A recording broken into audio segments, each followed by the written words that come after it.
the National Development Strategy, NDS1, for the period 2021 to 2025, which is part of Vision 2030, is anchored on a digitally enabled economy as the national key results area for outcomes leading to the empowerment and improved access and usage of information communication technologies, ICTs.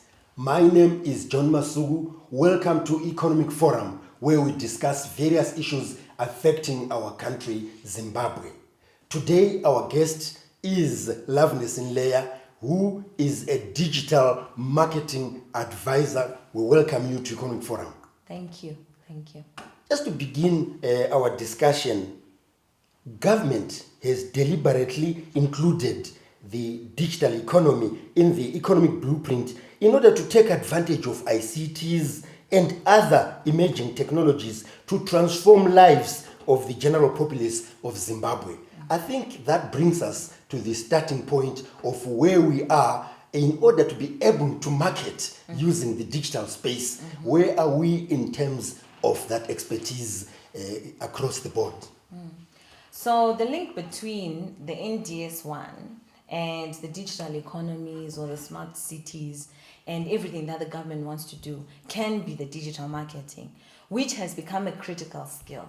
It used to be something that maybe an expert like me would use for consultancy, but now it has become an essential skill. It's almost like typing used to be for secretaries, but now everybody needs to know it. And it's the same thing with digital marketing. So, Loveness, tell us about this capacitation with regards to those who may be in remote areas or those who may have been described in the past as marginalized communities.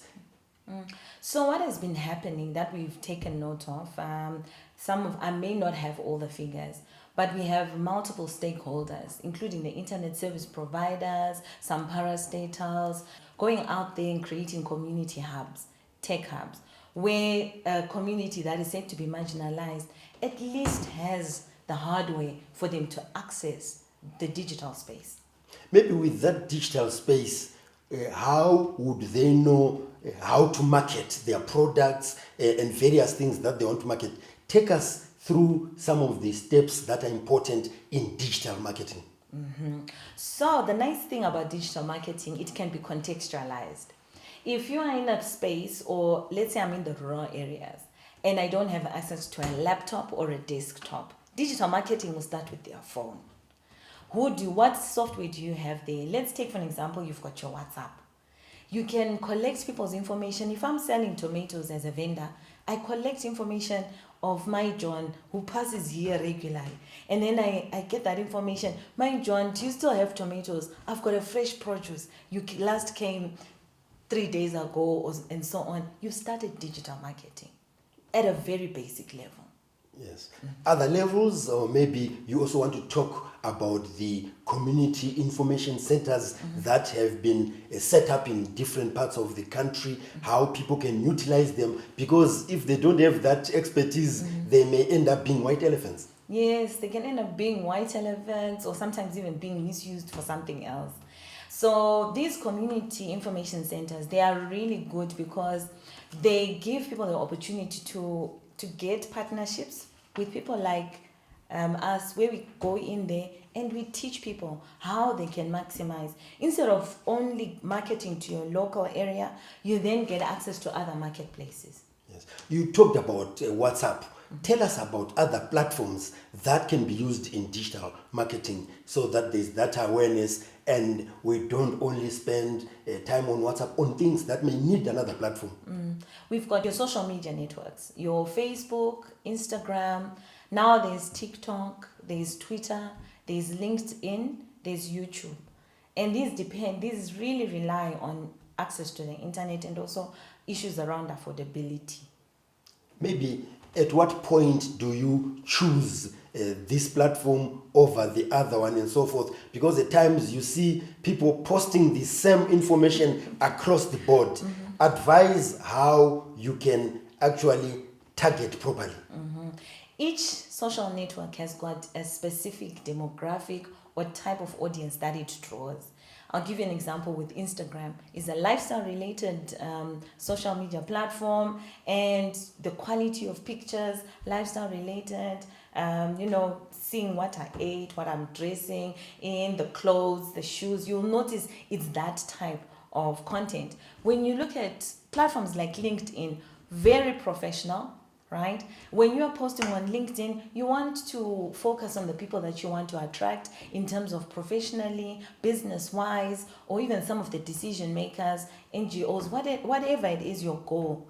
You can get those people there on your LinkedIn. So it's important to understand the type of audience and content each social network actually draws. And From focuses your on. experience, Loveness, what kind of capacitation, in the context of what you've just said, what kind of capacitation is given to those who have got access to these community centers? At the moment, I'm focusing on the former marginalized communities. Well, from my experience, I think we are starting now to then form partnerships, strategic partnerships, where these people can go out there and train people on how they can maximize. How does someone who does crochet then access a Harare market and cut out that middleman who buys things at a very low cost and resells at a high cost? So it becomes a market linkage. So the only way we can do it is through, strategic partnerships. Your CSOs, your non-profits coming through, people from the private sector to go in and give that capacity to those marginalized communities. That's Loveness Nleya, who is a digital marketing advisor, who is talking to us about digital marketing, how we can maximize the internet in order to sell our products, in order to develop our markets, regardless of who we are and where we are. Join us in the second segment of Economic Forum.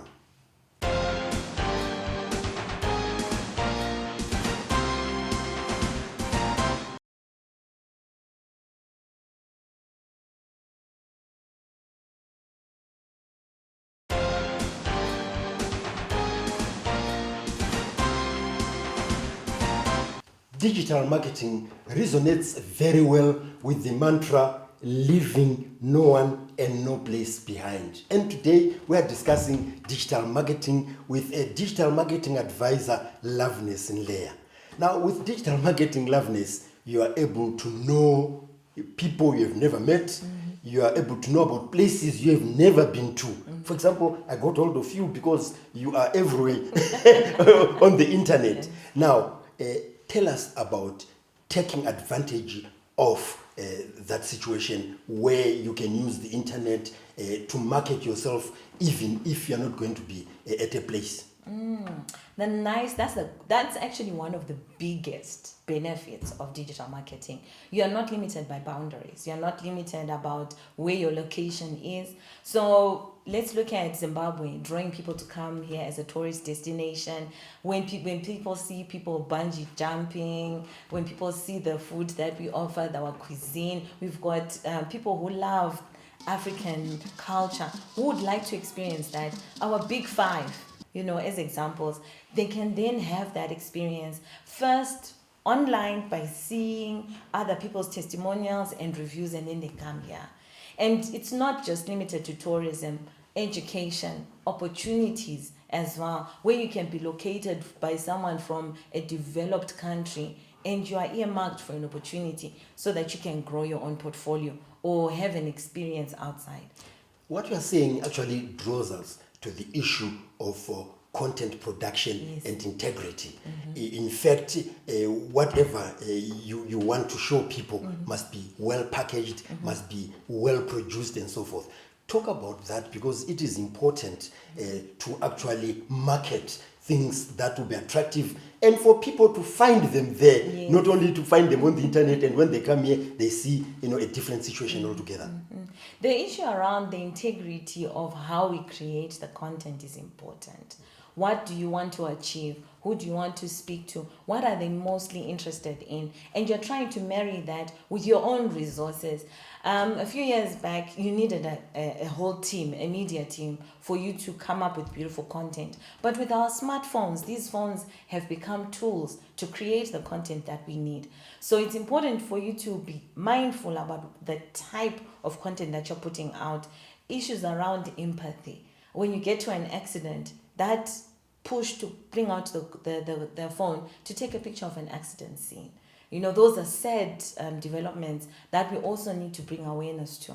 But otherwise, you know, content, anyone can create that content. Digital marketing actually stimulates competitiveness to the extent that disinformation and misinformation are also triggered in. Now, talk to us about that, how that can be taken care of so that people are not attracted to beautiful things that do not exist. So there are certain things that we need to do to verify the information source.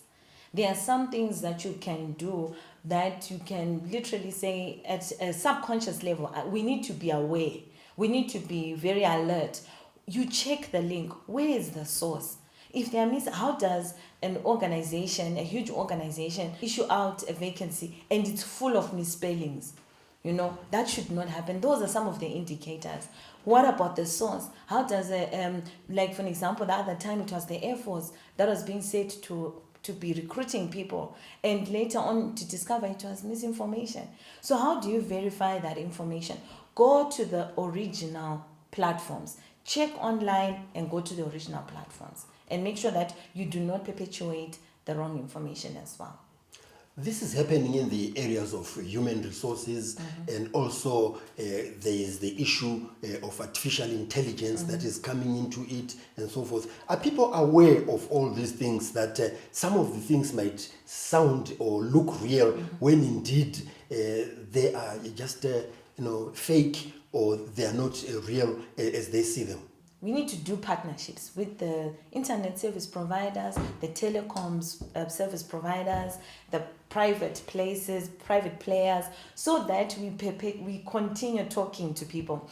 The month of October is Cybersecurity Awareness Month. And I know that, for an example, the bank that I bank with have been sending me cybersecurity tips within the email that I've used to register with them. So those are some of the ways in which we can bring awareness, and continuously using some of the bulk SMS features for us to create that awareness as well, radios and other mass media, to make sure that it reaches everyone. Like you said, no one left behind and no place as well. You're talking about tips. Yes. In fact, when we visit our different sites, there are tips, there are guidelines and so forth. And generally, people have a tendency of not reading them. As a digital marketing expert, how would you advise people to actually take note of some of these tips that come with different softwares, that come from reputable or those platforms that you are dealing with, so that you don't go astray? I think it's important for people to understand that not everybody who's online has got good intentions, and it can cost you big time. It can cost you your livelihood. It can cost you even financially, and being aware of that risk should motivate you to listen. It should be the biggest motivator, because when you lose your information, or when someone gets money withdrawn from their account without consent, it becomes really tragic. When education, the education sector introduced those applications where everyone had to apply online, well, there were a lot of murmurs about how about those out there and so forth. But the Ministry of Education stuck to its own guns, and it is happening. People are applying from everywhere. How was that achieved? Well, without knowing the inside of how it actually worked, I think most of the time I was hearing radio stations bringing consciousness to people, bringing awareness on the new processes. There were many programs on radio. People were also using the school education system to disseminate some of that information. And I think it was really exciting that if someone from the rural areas or from a marginalized community wants to get a place in a different place, they don't need to travel to go there. They just go on that platform, make their 3 choices, and then apply. So it's possible. This is a digital world, or the world is digital, and that's what we're discussing here with our guest, Loveness Nleya. We're discussing digital marketing, which has been spread all over the country, right from the cities even to the remotest parts of the country. So join us in the third and final segment of Economic Forum.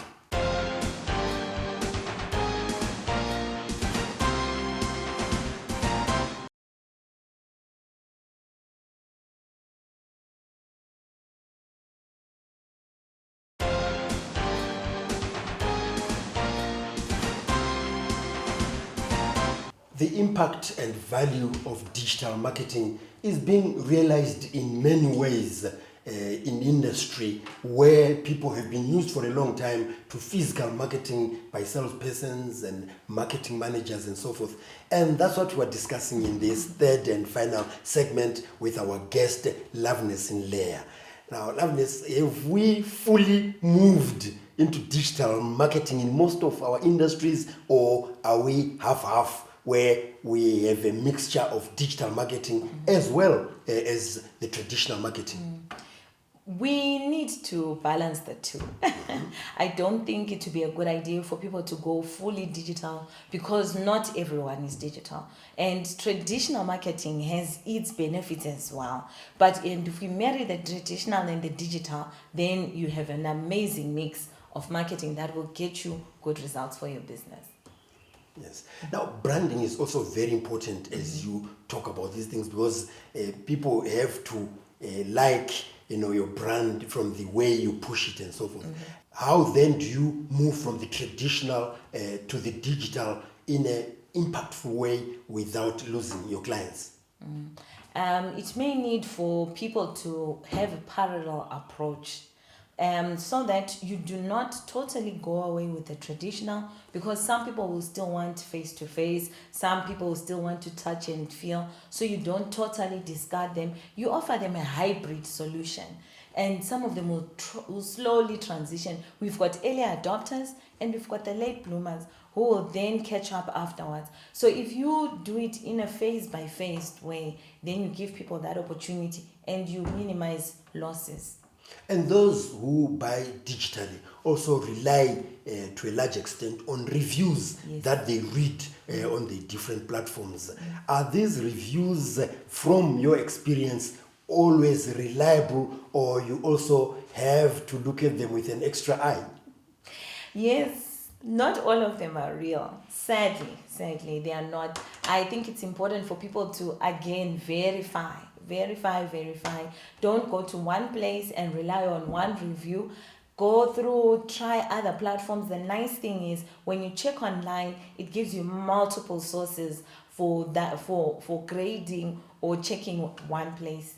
So it gives you some sort of balance to say, okay, most people are saying this. I think I'll go there or stay at home. Earlier on, I mentioned artificial intelligence, which is really making some inroads. What is its impact on digital marketing? What should people be aware or alert of regarding, artificial intelligence? Artificial intelligence is our friend. In digital marketing? In digital marketing. Yes. It's our friend. It's something that has enhanced productivity in digital marketing.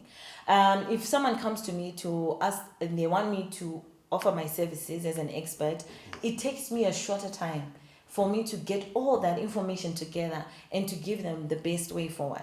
So it's an amazing tool for productivity, for even just enhancing the service and value to the ideal client or customer. Maybe a few tips on how that is done without going astray. Okay, so artificial intelligence is now being put into every software, even your Microsoft Office. now has artificial intelligence. Your search engine now has artificial intelligence. So how the best thing that you can do is to start learning on it. Be an early adopter. Don't wait until it's too late. Don't be afraid. It's not there to take your job. It gives you an opportunity for you to upskill and remain relevant for the future. What tips would you give with regard to intellectual property? Because as you digitally market, you may find yourself using other people's products, using other people's expertise without acknowledging them or without knowing that you are doing so. What alertness tips would you give? If you have not produced it, find the source and ask for permission. When someone takes a picture and posts it online, they have gone through a process and invested in the camera, in the time, and getting the right things together. Acknowledge and respect that input. Find who the source is and get that permission. I think that's intellectual property at a basic level on how we can comply with it. Just to conclude our discussion on digital marketing, let's talk about the importance of branding and how it can be done for the digital space, as well as how you can realize monetization out of this good branding. So with branding, I think the best way to explain it is by answering 3 basic questions. What is your why? What is pushing you? What do you want to achieve, right? Number 2, who do you want to be known by? Who is it that you want to reach out to? And then the other thing is, what do you want to be known for? So those 3 questions, if you answer them, they are the basis and foundation of branding. And then in terms of monetization, you cannot be known for everything. No, you can't. You can't be known for everything. Yes. You need to pick the one thing. You can do a lot of things, but you need to pick the one thing that you want to be known for. Like, for an example, you can be a digital marketer, but sometimes I sing, sometimes I sew, so I do these other things. But the main thing that I want to be known for is the digital marketing. When we come to monetization, there are different ways. Others think that it is only by having so many likes or having many subscribers.